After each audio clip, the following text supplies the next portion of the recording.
When I'm glad it's I think years ago it was in the plans to be like, they're gonna build a. apparently they're not native people. Over 43 something. When I'm glad.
Yeah.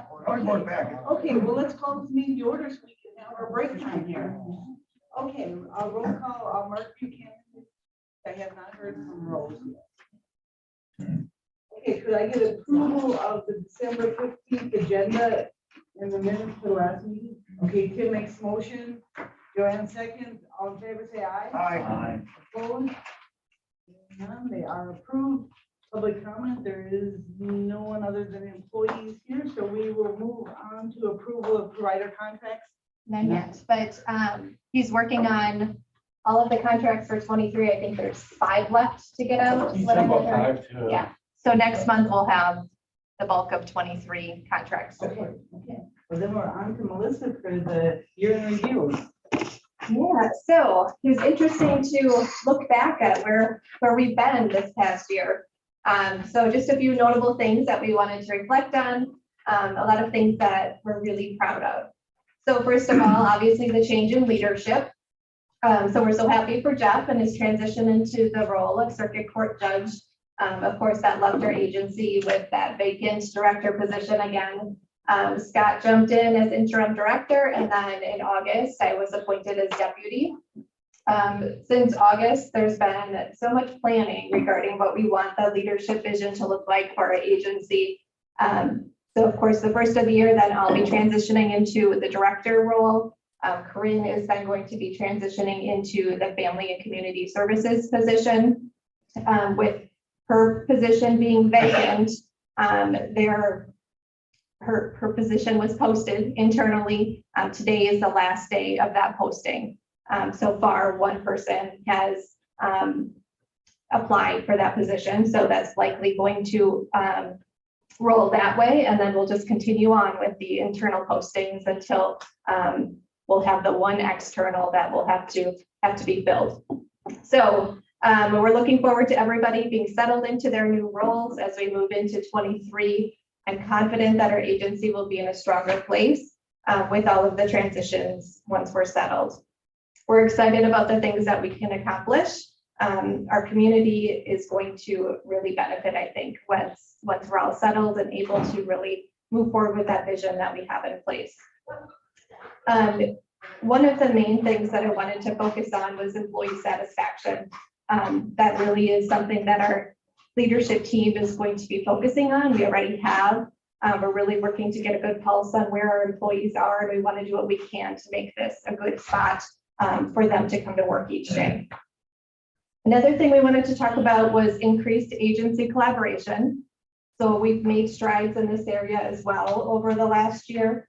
It's been an initiative for our agency for years, but I think because of all of the transition that we've had in that director role, it's kind of been stunted a bit.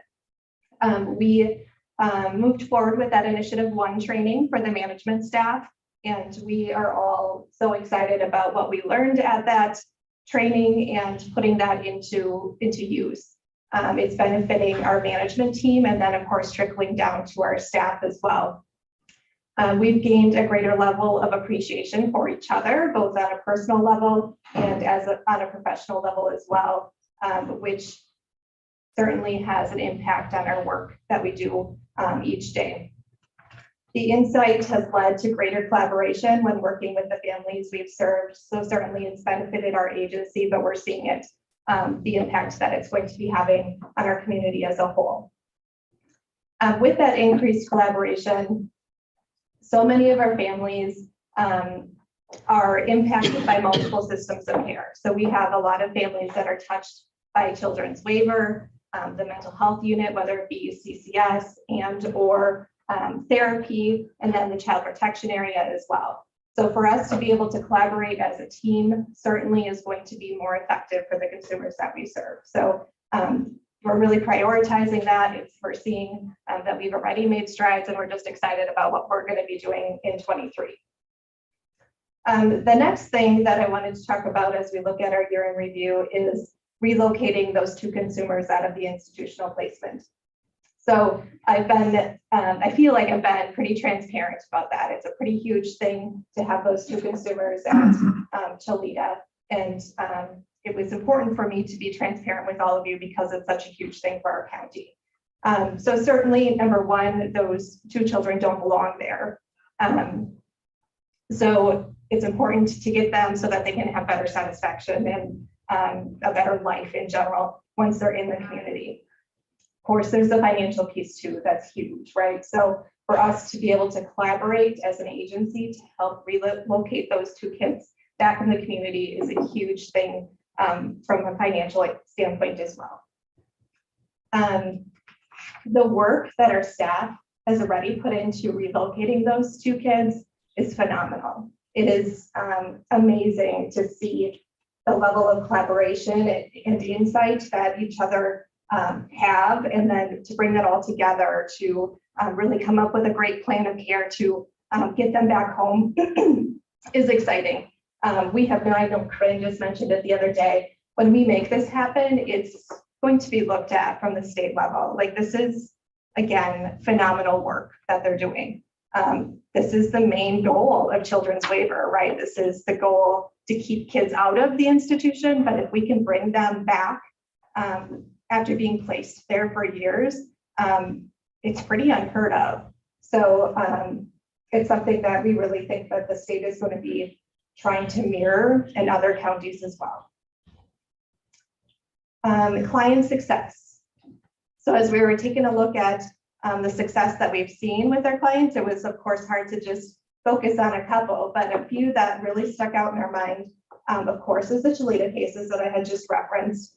And then we also wanted to take a look at a couple of the CCS consumers who are actually in college. So for them to be at that level of needing such intensive mental health care, and then to be able to make those strides to be successfully accomplishing a college education is pretty spectacular. So amazing what that support can do. And of course, they're gonna, with that college education, we're really hopeful that they'll land in a place where they'll have a lot of success in life.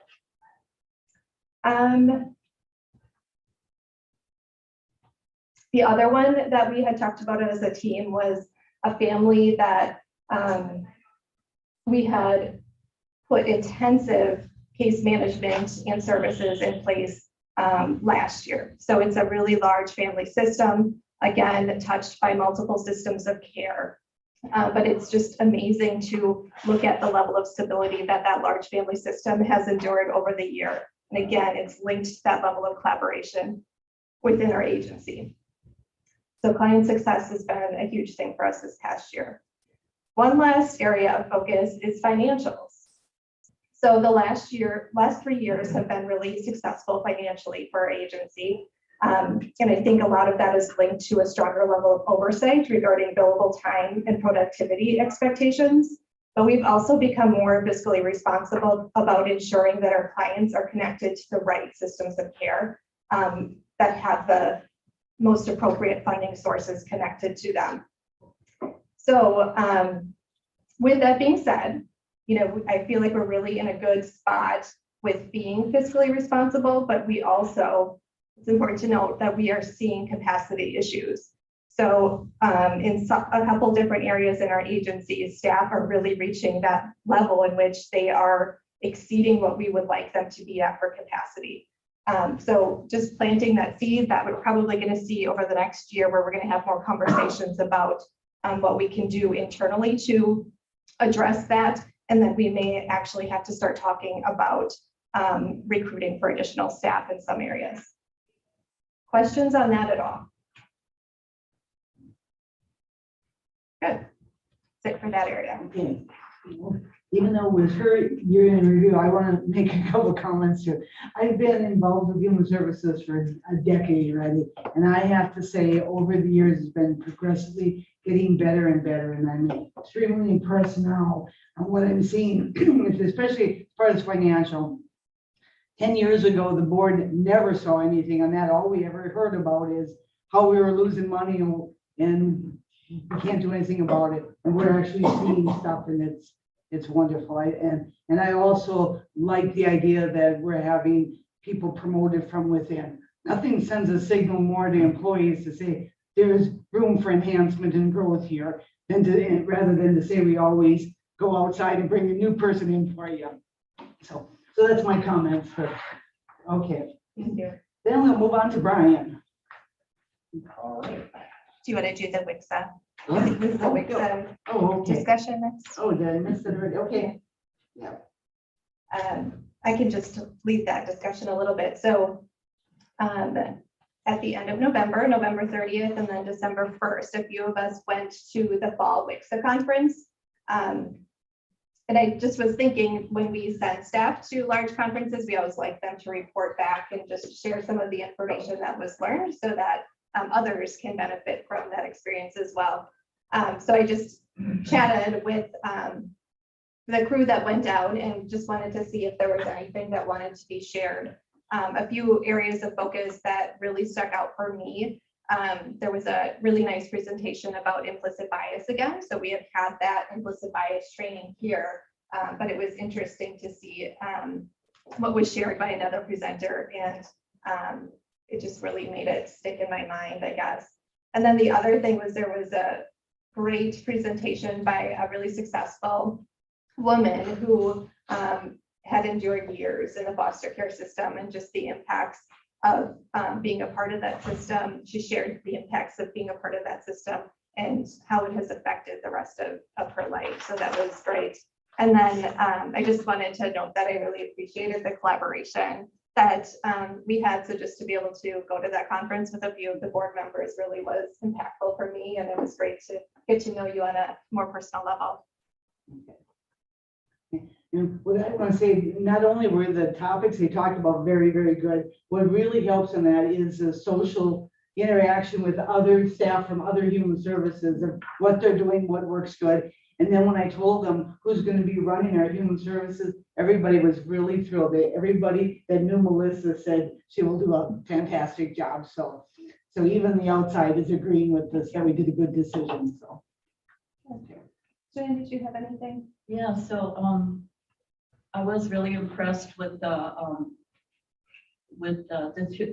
couple of conferences that Melissa mentioned, especially so the unconscious bias was done by a Black judge from Milwaukee. And the interesting thing, he said there's a test you can take done by the Harvard University on what is it called? Implicit association test. And it's about being biased and against colored people. And he took the test and he came out as being biased against Black people. Why is that? So he said 70% of Black people come out being biased against Black people. For white people, it's 83%. And he said, think of the color Black. You're blacklisted, you're blackballed, you're the black sheep of the family. The cowboy that's bad wears the black hat. The person who's good wears white. Darth Vader is Black and everything. So that was a big, and then with the woman that had spoke about growing up, her childhood with, her mom was always on drugs or whatever, and that was what she knew. So she said, if I came home and there was drugs on the table and a gun, and my mom was in the back bedroom with a guy, that was my normal, and I felt safe because that was my normal. So when she was 12 years old, she had gone into a home, a really nice home, and right after she got there, the woman said, come on downstairs and eat.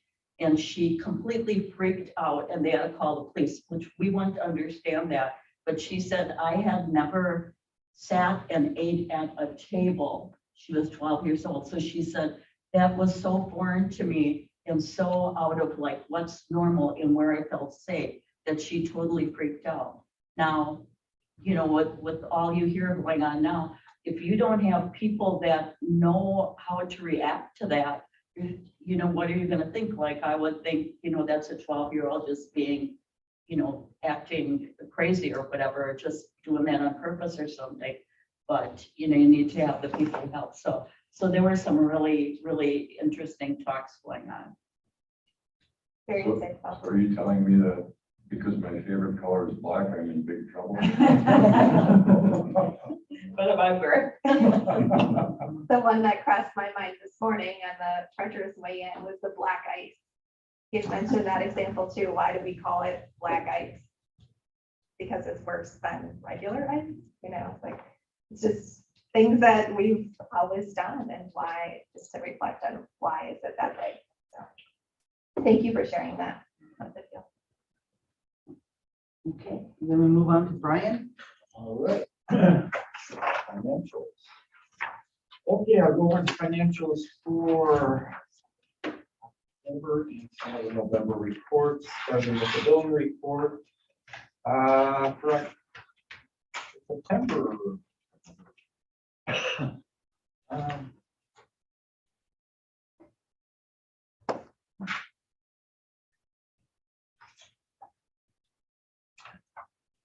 That's not the right one. There we go.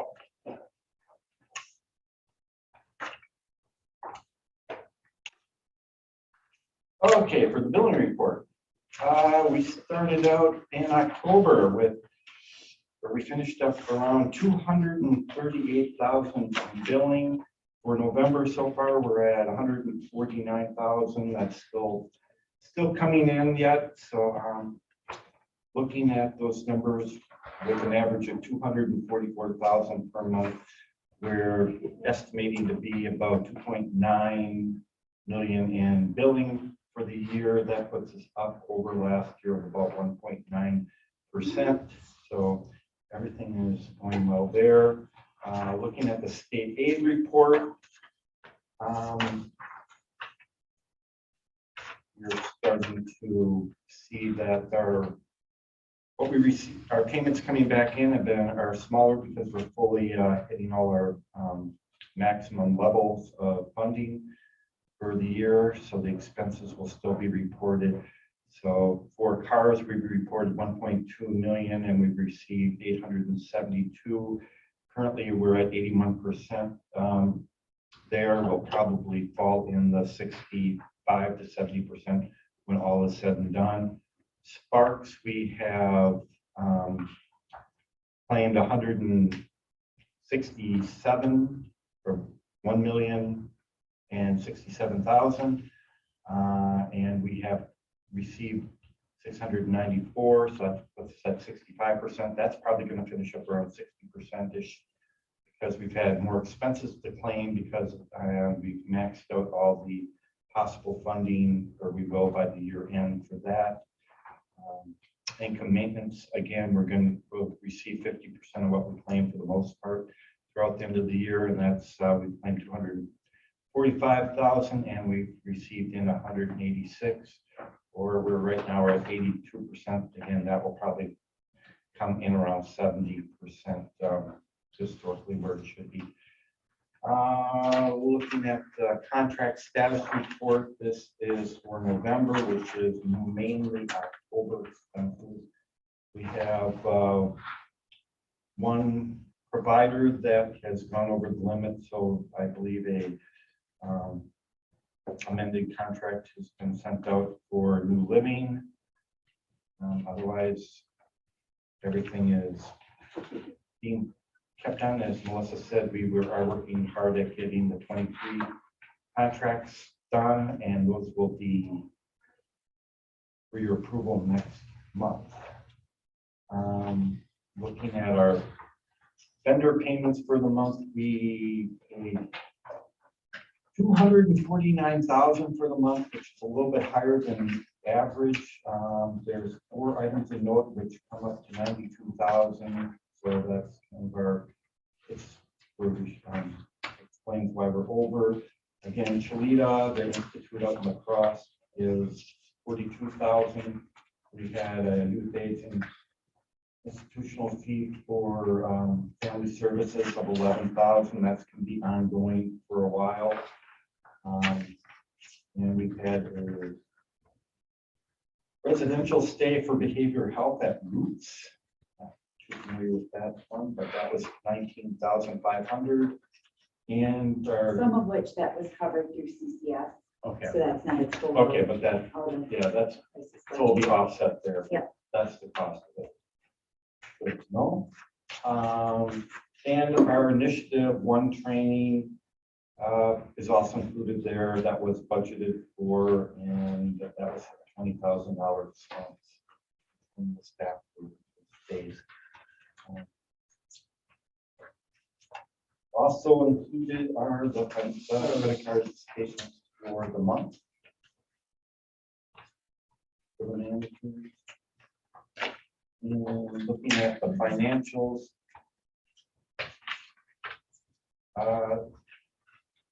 Financials are for October, and 10 months in, we should be about 83%, kind of our benchmark for where we should be at the budget.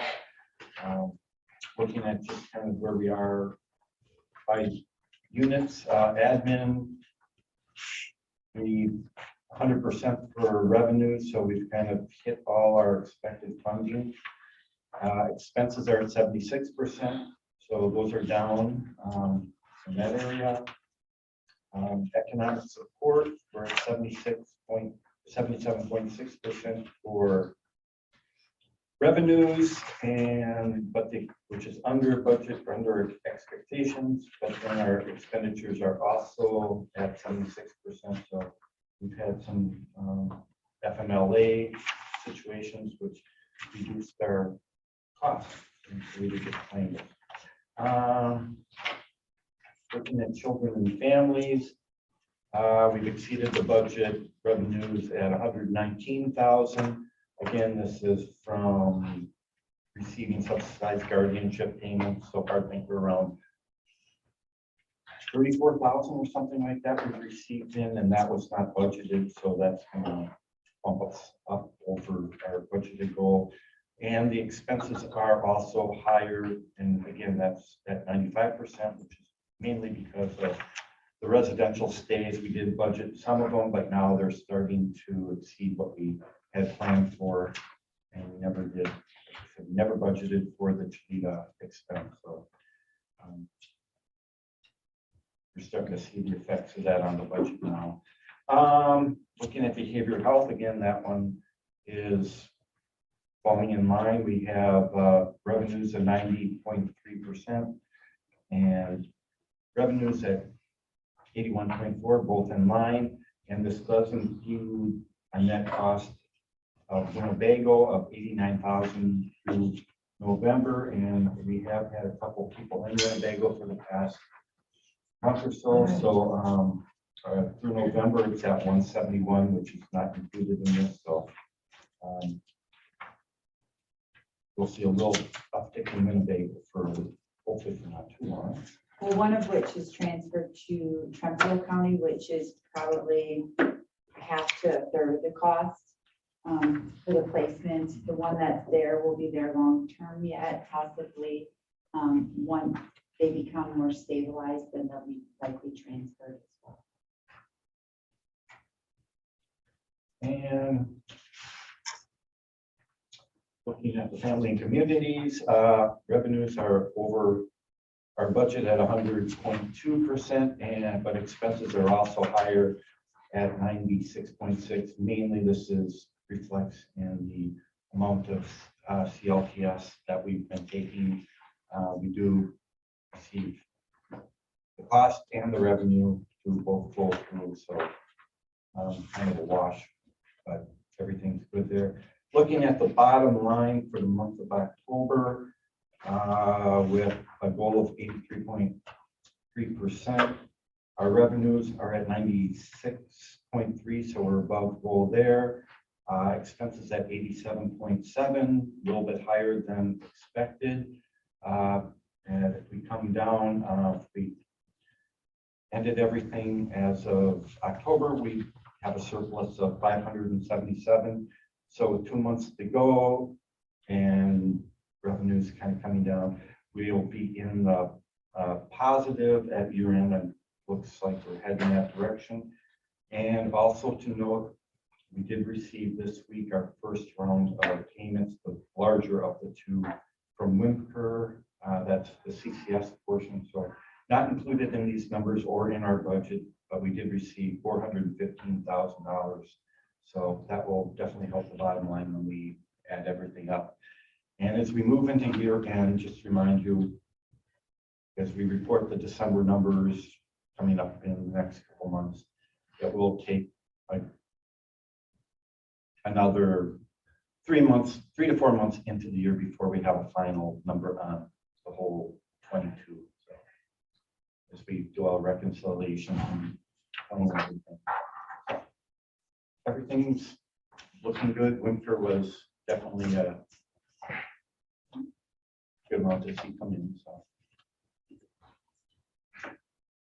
but Does anyone have any questions, Brian? what's that? I said, does anybody have any questions directly for you? No? I appreciate all these information. Okay, then the Human Services Deputy Director report. This week, we completed our agency self-assessment.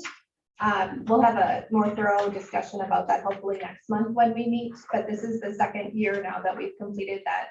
It's a statewide tool that really takes a look at a wide variety of different things, including agency collaboration, collaboration with community partners.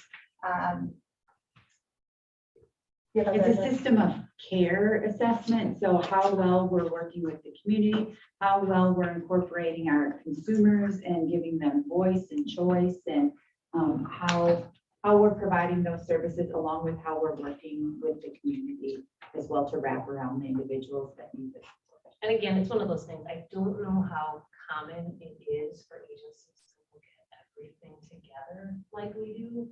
A lot of assessments, a lot of outcomes and different things expected for individual programs or individual acronyms. But for this, I think it looks good when we're applying for things and when we are getting involved in other programs to be able to really say how we're coming together as a whole in addition to what we're doing in individual programs.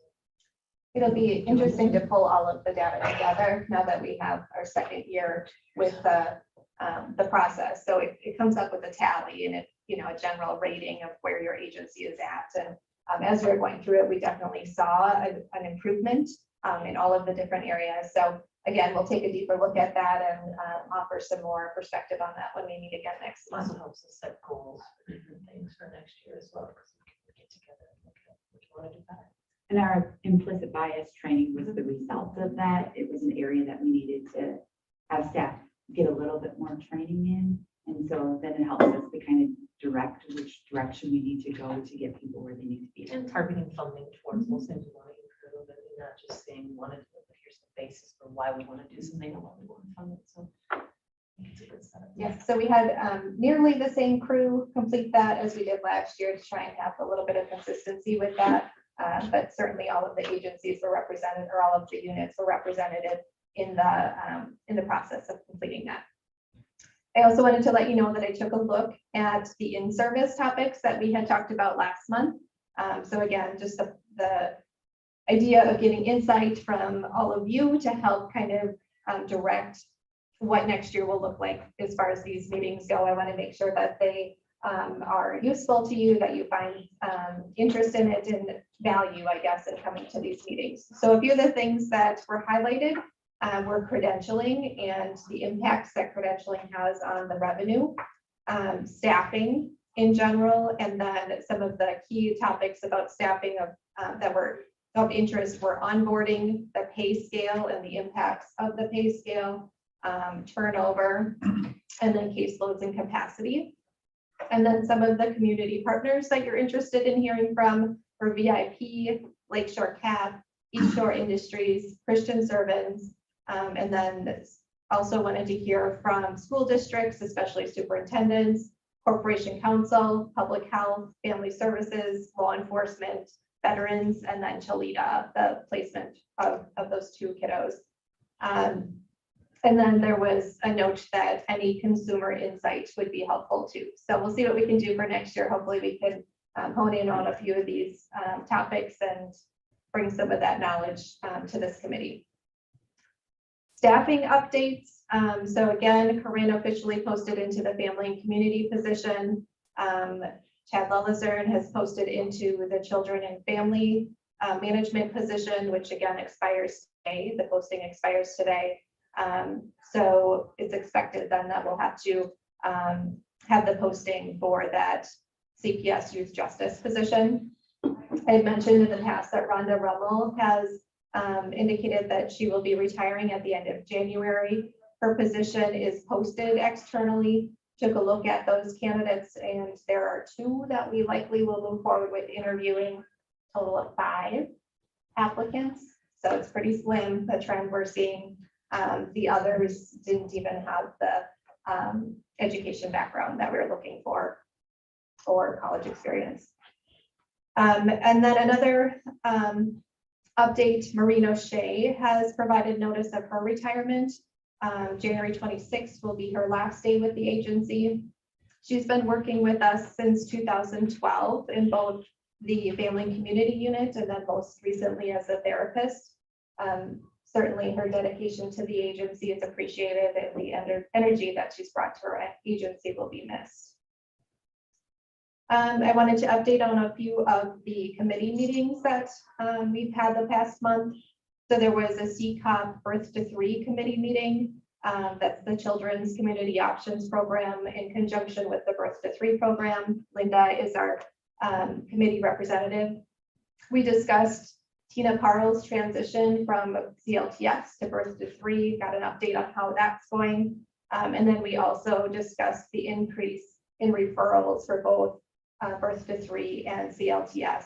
And certainly talked about those capacity concerns that we're seeing in those areas. There was also a CCS committee meeting this week. That committee is made up of all consumers. The first time I had the opportunity to sit in on that committee, I was totally impressed. So insightful. The individuals there, it was actually very humbling. They had such positive things to say about our staff and the services that they have received. There was a great discussion about, so it was all adults in the committee, although I think a youth sometimes participates. But a strong focus of the meeting was on parenting and how they feel their children would rate their parenting skills now that they have gone through programming. So again, just so insightful and thought-provoking about their parenting skills prior to going through all of the treatments and just being in such a better spot with their behavioral health, and then the impact that that's having, the positive impact it's having on their families. And somebody also indicated that their child actually went through programming first. And then this individual, as an adult, went through the program herself. And she just mentioned that it was really positively received by her child to see that she identified that she has some work that she can do too, that it's not all the child's concern. So really interesting. Yep. They also talked about the surveys that were done. And and how the results of that survey will impact programming going forward. The last thing that I wanted to mention was about the Christmas giving program. So Brenda Vandermoss takes the lead with our Christmas giving program. I think this is her second year leading it. I don't know how familiar you guys are with it, but it's pretty spectacular what the agency does. So we collaborate with community partners and faith-based partners as well. We are able to serve over 300 consumers, including 97 families. So we partner with, some of the partners include St. John's in Luxembourg, St. Peter and St. Hubert in Lincoln, St. Mary's in Algoma, Bellrack, Steel Chiropractic, Bank of Luxembourg, Sully's Rides, and NEW Plastics. In addition to all of the donations that are received, our county employees came through this year too. So there was a little bit of a snafu with one of the community partners in which the list for 30 children were lost, and then gifts were not received for 30 of those kids in need. So county employees came together, donations were provided, and we're able to get what's needed for them. So pretty phenomenal. Just wanted to mention, Tim, thank you for coming and helping us with the big load of food and gifts from St. Louis and Dykesville. I don't know if you have thoughts on that. We filled up the truck, right? When Cindy mentioned to me that Melissa had talked to her about it, I'm like, well, I've helped move stuff before with our vehicles. Cindy said we should probably take the big truck, and I said, I don't think we need the big truck to do that. She said, no, I think we should. Melissa said we should. So we got to St. Louis in Dykesville, and I walked in the cafeteria at the old school, and I was absolutely amazed at the amount of stuff. We had a hard time. We couldn't get it all in our big cube truck.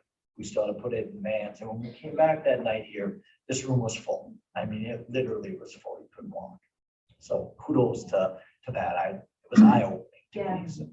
We have some pictures. I'll have to load those up and share with them next year when we meet, but just pictures of Tim and the rest of the crew that was loading everything from St. Louis and Dykesville, and then just the room here, the offices, like it just is humbling again, and makes me reflect on the fact that we have a pretty spectacular community. So to see everybody come together and serve those in need is something else. This room was not this condition. Yesterday. Yeah. Gifts everywhere. It's kind of amazing to walk in. Oh, it's Christmas week. There's stuff everywhere. There's wrapping paper everywhere. There's people just, it has that buzz. So it's kind of cool. And it's not just presents. I mean, it was turkeys, it was potatoes, it was apples. I mean, it was super organized. It really was. Yeah, kudos again to Brenda Vandermoss for her to pull this all together, coordinate with all of those partners, and then get everything where it needs to go. Case managers are doing deliveries like crazy, but yeah, it's pretty spectacular that help is able to come together. That's all I have. Okay, that sounds pretty positive though. Okay, is there anything else to come before the committee? Okay, then the next meeting, Linda suggested that we didn't have it at as early as 8 anymore. Do other people have an issue of it being at 8? I mean. You're gonna go to 7? I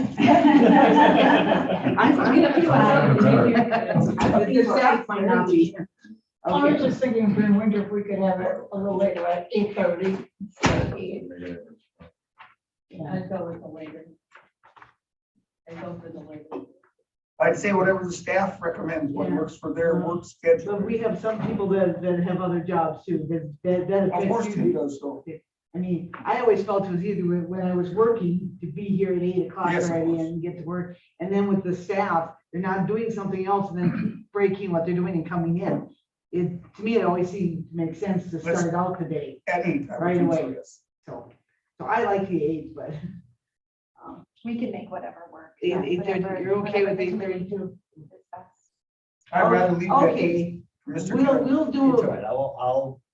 I'm busy. I won't be here. If I can make it, I'll make it. So just plan whatever you need to plan. So, okay? Well, that wouldn't make any difference if it was at 8 or 8:30 or 9 o'clock or 10 o'clock. You know, in your business, you never know. Yeah. Whatever you said. I prefer 8 o'clock, Mr. Kennedy. We'll just If try we're for late, 8:30. I'll try 8:30. Okay, we'll do it for the winter and see how 8:30 goes next. Okay, and our meeting would be like the 19th. 19th of January. 8:30. Okay, is there anything else coming before the committee? If not, I would like a motion to adjourn.